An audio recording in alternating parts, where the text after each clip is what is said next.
নির্বাচিত সরকার আছে কার কার পাপের ফল নাকি কার পুণ্যের ফল? তত্ত্বাবধায়ক সরকারের কাজ হলো একটা সুষ্ঠু নিরপেক্ষ নির্বাচন করা। আর এই সরকার নির্বাচন করছে, সংস্কার করছে, বিচারও করছে। এবার নির্বাচন একটা অন্য মাত্রা আছে, যেটা ধারণা করা হচ্ছে ভালো নির্বাচন হবে, কিন্তু তারপরও একটা দগদগে কিন্তু ক্ষত হয়ে থাকলো। নিবন্ধিত ৮টি দল নির্বাচনে কোনো প্রার্থী দেয়নি, যেখানে নিবন্ধন পাওয়াটাই কঠিন, সেখানে দল পায়নি। তার মধ্যে বুঝতেই পারছেন যে অন্যতম দল হচ্ছে আওয়ামী লীগ, সম্ভবত জাসদ ইনু, ওয়ার্কার্স পার্টি, আওয়ামী লীগ সহ 14 দলের হয়তো 8টা দল নির্বাচনে কোনো প্রার্থী দেয়নি।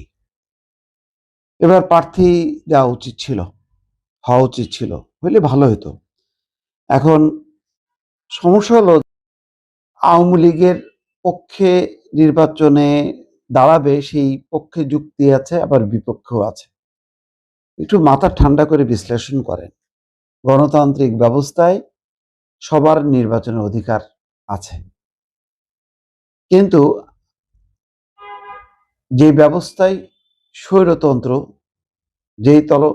যে ব্যবস্থা একতরফা, সেখানে সুযোগ থাকে না। এখনকার যে অবস্থাটা, সেটা আপনি কি বলবেন? স্বৈরতান্ত্রিক ব্যবস্থা, নিয়ন্ত্রিত ব্যবস্থা, নাকি অবাধ ব্যবস্থা? এটা আসলে ভিন্ন রকমের ব্যবস্থা। আবার আওয়ামী লীগ আমলে দেখেন যে সবাই অংশ নিতে পারবে, কিন্তু সিস্টেমটাই এমন জটিল করছে যে আপনি ঢুকবেন, কিন্তু আপনি সম্মানের সাথে বের করতে পারবেন না, আপনার মাথাটা কাটা যাবে। তার মানে আপনি ঢুকতে পারেন সত্য, কিন্তু আপনি ওই ভালো ফল নিয়ে বেড়ে আসতে পারবেন না। আপনার অংশগ্রহণটাই মানে এটা ক্ষমতাসীনদের জন্য একটা প্লাস পয়েন্ট। দুটোই খারাপ। এখন যেটা নিয়ন্ত্রিত ব্যবস্থা যদি বলা হয়, সেটাও খারাপ, আবার ওইটাও খারাপ। আচ্ছা, এখন যেখানে আওয়ামী লীগ সুযোগ পাচ্ছে না, তার নৌকা প্রতীক বাতিল করা হয়েছে। নৌকা প্রতীক বলে নির্বাচন কমিশনের প্রতীকের তালিকায় নেই। তার নিবন্ধন স্থগিত বা বাতিল, কার্যক্রম নিষিদ্ধ। এই অবস্থায় তো দল অংশগ্রহণ করতে পারে না, আওয়ামী লীগ দলগতভাবে। কিন্তু এবার কি গতানুগতিক ওই, না, সেটা তো বলতে পারবেন না। সেটা বলা যাইতো যদি ধারাবাহিক ক্ষমতা পরিবর্তন হইতো, তারপরে যদি এই সরকার কেন, কোথা থেকে আসলো, কেন আসলো? ইউনূস সাহেবের তো ক্ষমতায় থাকার কথা না, এখানে তো নির্বাচিত সরকার থাকার কথা। আজকে যে প্রায় 1.5 বছর নির্বাচিত সরকার আছে, কার কার পাপের ফল নাকি কার পুণ্যের ফল? হয় শেখ হাসিনার পাপের ফল, নাই শেখ হাসিনার পুণ্যের ফল। তার মানে এটা একটা অস্বাভাবিক সিস্টেমে আওতায় একটা গণতান্ত্রিক নির্বাচন।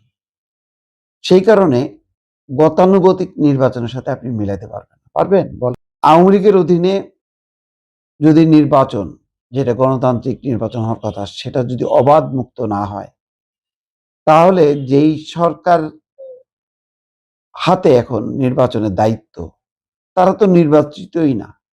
তাহলে আপনি কিভাবে আশা করেন যে একটা গণতান্ত্রিক নির্বাচন হবে, অবাধ, সুষ্ঠু, নিরপেক্ষ হবে? হবে না।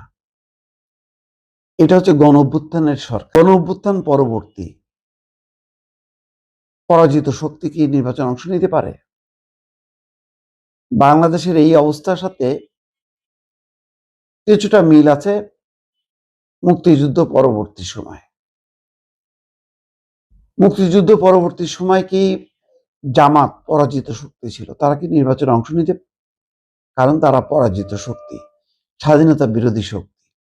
সেই কারণে তারা নিষিদ্ধ ছিল। তারা নির্বাচনে অংশ নেয়ার সুযোগ পায়নি। আচ্ছা, এই যে সুযোগ পায়নি, এই কারণে কি সবাই বলেছে যে যে নির্বাচনটা ৭৩-এ হলো, সেটা অত্যন্ত খারাপ নির্বাচন, এটা গ্রহণযোগ্য নির্বাচন না, না কেউ বলে। তো ওই নির্বাচনটা আওয়ামী লীগ নষ্ট করছে। ওই যে খন্দকার মোশতাককে জেতানোর জন্য তার ব্যালট বাক্সগুলি দাউদকান্দি থেকে হেলিকপ্টারে করে নিয়ে এসে ঢাকায় গণনা করা হয়েছে এবং জাসদের আরো অনেক প্রার্থী নির্বাচিত হইত, কিন্তু তারা নির্বাচিত হইতে পারেনি। নির্বাচনটা বিতর্কিত হয়েছে, কিন্তু ওই নির্বাচনটা অগ্রহণযোগ্য, অগণতান্ত্রিক এটা বলা যাবে না। ঠিক ওই আঙ্গিকেই কিন্তু নির্বাচনটা এখন হচ্ছে। এখনকার নির্বাচনটা মনে করেন যদি বিতর্কিত হয়, প্রভাব বিস্তার হয় বেশি, তাহলে এই নির্বাচনটার ত্রুটি নিয়ে আপনি বলতে পারবেন ত্রুটিপূর্ণ নির্বাচন হয়েছে, নির্বাচনটা অবাধ নিরপেক্ষ হয়নি। কিন্তু এটা একটা অগণতান্ত্রিক নির্বাচন, এটা একটা ফ্যাসিস্ট নির্বাচন, একতরফা নির্বাচন, এটা কিন্তু আপনি বলতে পারবেন না। আর এমন পরিস্থিতিটাকে আপনি অস্বাভাবিক, আপনি এটাকে উড়াই দেবেন, সেটাও কিন্তু পারবেন না। কারণ মনে রাখতে হবে যে মাথার উপরে এখন যে সরকার, এই নির্বাচনের উপরে যার কন্ডাক্ট করতেছে, তারা কিন্তু নির্বাচনের জন্য তত্ত্বাবধায়ক সরকার না, এটা হলো অন্তর্বর্তী সরকার। তত্ত্বাবধায়ক নিরপেক্ষ নির্বাচন করা, আর এই সরকার নির্বাচন করছে, সংস্কার করছে, বিচারও করছে। আপনি তো বলতে পারতেন যে সরকার এসে নির্বাচন করুক, তার বিচার সংস্কার করার দরকার নেই। না, তা তো হইতে পারে না, কারণ এটা তো একটা রাজনৈতিক অভ্যুদয়ের ফলে হয়েছে। মুক্তিযুদ্ধের পরে কি একটা তত্ত্বাবধায়ক সরকার হয়েছে, নির্বাচন হয়েছে, তারপর কি আওয়ামী লীগ ক্ষমতায় গেছে? না, সে তো এসেই পাওয়ার টেক ওভার করছে। আওয়ামী লীগের অধীনেই নির্বাচনটা হয়েছে না? সরকারে কে ছিল? আওয়ামী লীগ ছিল, দলীয় সরকারের অধীনেই নির্বাচন হয়েছে। সব এক কাঠিতে মাপা যাবে না। এটার একটা ভিন্ন মাত্রার নির্বাচন, এটাকে ভিন্ন মাত্রা বলে আপনি এটাকে অগণতান্ত্রিক ফ্যাসিস্ট নির্বাচন এটা বলতে পারবেন না। ফলে আওয়ামী লীগ সহ যে 8টা দল প্রার্থী দেয়নি, কারণ স্বাভাবিকভাবে তো আর নির্বাচনটা হচ্ছে না। কিন্তু নির্বাচনের চ্যালেঞ্জটা অন্য চ্যালেঞ্জ আছে। সেটা কি? আওয়ামী লীগ নেই, তার সহযোগীরা নেই, তারপর আপনি নির্বাচনটা ভালো করতে পারলেন না। এইটাই হবে সবচেয়ে বড় ব্যর্থতা। আর নির্বাচনটা যদি ব্যর্থ হয়, ত্রুটিপূর্ণ হয়, এখান থেকে কিন্তু আরেকটা ফ্যাসিজমের উৎপত্তি ঘটবে, আরেকটা বিশৃঙ্খলার যাত্রা শুরু হবে এই নির্বাচন থেকেই। অতএব